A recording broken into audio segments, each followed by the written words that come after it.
মৰমৰ ছাত্ৰ-ছাত্ৰীসকল, মোৰ ইউটিউব চেনেললৈ তোমালোকক আজি পুনৰবাৰ স্বাগতম। আজি তোমালোকৰ বাবে সপ্তম শ্ৰেণীৰ অসমীয়াৰ পাঠ নম্বৰ 15 গড়গাঁও নামৰ পাঠৰ সকলো পাঠভিত্তিক প্ৰশ্ন উত্তৰ তোমালোকৰ বাবে লৈ আহিছোঁ। মৰমৰ ছাত্ৰ-ছাত্ৰীসকল, ভিডিঅ'টো স্কিপ নকৰাকৈ লাষ্টলৈকে চাই থাকিব। অনুশীলনীত পাঠভিত্তিক ক্ৰিয়াকলাপত 1 নম্বৰ দি আছে কবিতাটো শুদ্ধ উচ্চাৰণৰ পৰা। 2 নম্বৰ দি আছে ছন্দ লয় ৰক্ষা কৰি কবিতাটো আবৃত্তি কৰে। এইটো তোমালোকে নিজে আবৃত্তি কৰিব দিছে। তাৰপিছত 3 নম্বৰত দিছে তলৰ দফাটো শুদ্ধ উচ্চাৰণৰ পৰা। এইখিনি তোমালোকে শুদ্ধ উচ্চাৰণেৰে পঢ়িব দিছে। তোমালোকে এনেদৰে পঢ়িবা। ধদৰালি। আহোম স্বৰ্গদেউ গদাধৰ সিংহৰ নিৰ্দেশত নিৰ্মিত এটা আলি। এই আলিটো বৰ্তমানো আছে।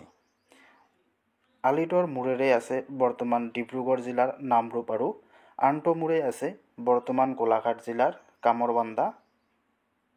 আলিটো দীঘলে প্ৰায় 210 কিলোমিটাৰ। এই আলিটো স্বৰ্গদেউ কাম কাজ নকৰি শুই বহি থকা এচাম ধোদক বাধ্যতামূলকভাৱে নিয়োগ কৰি নিৰ্মাণ কৰিছিল। সেয়েহে সেই আলিটোৰ নাম ধদৰালি হ'ল। 4 নম্বৰত দিছে উত্তৰ দিয়া। ইয়াৰ ক নম্বৰ কুৱেশ্যনত দিয়া আছে গড়গাঁও কবিতাটি কোনে ৰচনা কৰিছিল বা কোনে ৰচনা কৰিছে। ইয়াৰ উত্তৰ হ'ব গড়গাঁও কবিতাটি বীৰেন্দ্ৰচন্দ্ৰ বৰুৱাই ৰচনা কৰিছিল। খ নম্বৰ কুৱেশ্যনত দিয়া আছে গড়গাঁও কবিতাটিৰ ৰচকজনক কি কবি বুলি জনা যায়। ইয়াৰ উত্তৰ হ'ব গড়গাঁও কবিতাটিৰ ৰচকজনক ধনী কবি বুলি জনা যায়। গ নম্বৰ কুৱেশ্যনত দিয়া আছে মাৰনাও বুলিলে কি বুজা। ইয়াৰ উত্তৰ হ'ব মাৰনাও বুলিলে বুজো যে এখন বান্ধি লোৱা জোৰ নাও। খ নম্বৰ কুৱেশ্যনত দিয়া আছে কবিতাটিত বৰ্ণনা কৰা মতে ৰজাৰ আদেশত হোৱা কেইটামান কামৰ উল্লেখ কৰা। ইয়াৰ উত্তৰত হ'ব কবিতাটিত বৰ্ণনা কৰা মতেই ৰজাৰ আদেশত হোৱা কেইটামান কাম হ'ল বিলত নগৰ হয়, নগৰত নৈ বয়, ধোদে ৰাজআলি বান্ধে, কাৰেঙত দেৱাল গাঠে আৰু বৰ্ণাও মাৰে। 9 নম্বৰ কুৱেশ্যনত দিয়া আছে গড়গাঁৱৰ কথা শুনি তল যাওঁ বুলি কবিয়ে কিয় কৈছে। ইয়াৰ উত্তৰ হ'ব গড়গাঁৱৰ কথা শুনি তল যাওঁ বুলি কৈছে কাৰণ সেইখন ওলট পালট দেশ, তাত বিভিন্ন ঘটনা ঘটে। 5 নম্বৰত দিয়া আছে চমু উত্তৰ দিয়া। ইয়াৰ ক নম্বৰ কুৱেশ্যনটো হৈছে দিঘৰ সোঁতত যোৱা ভটিয়নি বল পোৱা উভতিব খোজে মাৰনাও। মাৰনাও উভতিব খোজাৰ কাৰণ কি। ইয়াৰ উত্তৰ হ'ব মাৰনাও উভতিব খোজাৰ কাৰণ হ'ল গড়গাঁৱৰ সৌন্দৰ্য চবৰ কাৰণে অধিক জোৰেৰে গৈ থকা মাৰনাওবোৰ উভতি আহিব খোজে।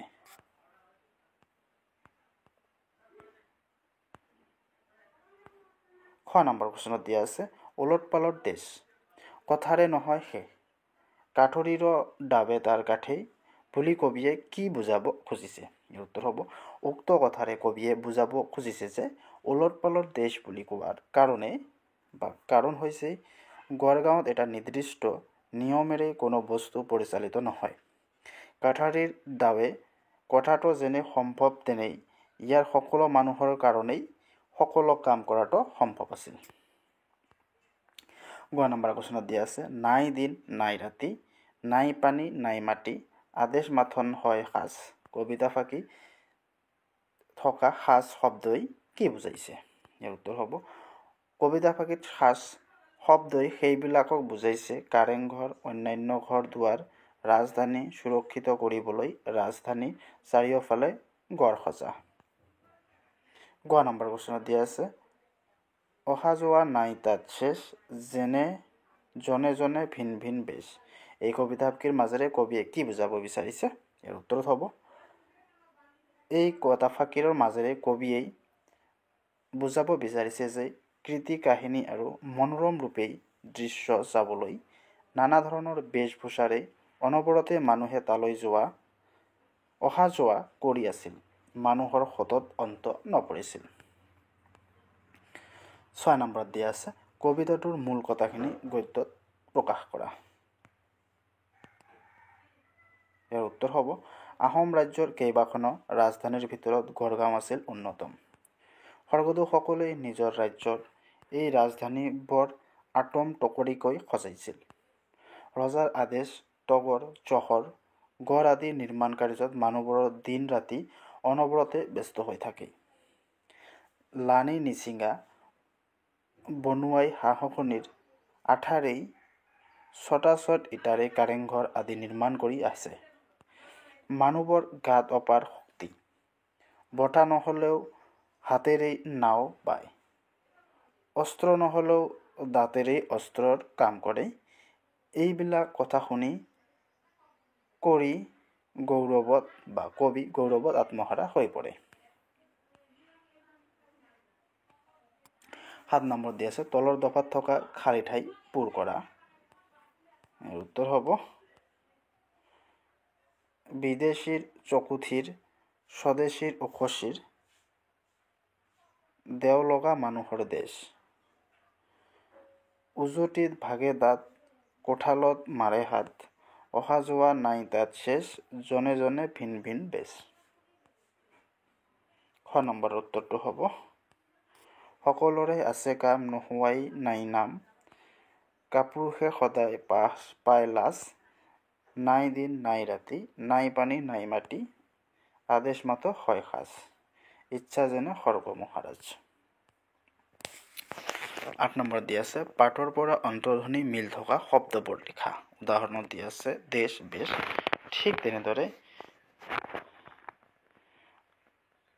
হালে হালে পানী খালে, থিৰ চিৰ, যোৱা পোৱা, দেশ শেষ, ঘাটে বাটে, কাম নাম, লাজ চাজ, ৰাতি মাটি, হয় বয়। ঠিক তেনেদৰে আলি লালি, সকলোটি মাটি, হাত দাঁত। 9 নম্বৰ কি দিছে ক অংশত দিয়া শব্দবোৰ খ অংশৰ অৰ্থৰ লগত মিলোৱা। ইয়াৰ উত্তৰ হ'ব ফটিয়নি। ইয়াৰ খ অংশৰ লগত মিলালে হ'ব নৈৰ ভাটি বা নামনিলে বৈ থকা, বল পোৱা মানে শক্তি পোৱা। ঠিক তেনেদৰে মাৰ নাও মানে এখনৰ দাঁতিত আন এখন বান্ধি লোৱা জোৰ নাও। ওলট পালট মানে তলৰ ওপৰ হোৱা বা কৰা। বিদেশী মানে পৰদেশৰ যিটো নিজৰ দেশৰ নহয়। শিৰ মানে মূৰ। কৰাল মানে বহু লোকে একেলগে কৰা হাই উৰুমি। সাজ মানে নিৰ্মাণ কৰা বা প্ৰস্তুত কৰা। ধোত মানে এলেহুৱা বা বন বাৰী নকৰি বা কাম বন নকৰি থকা মানুহ।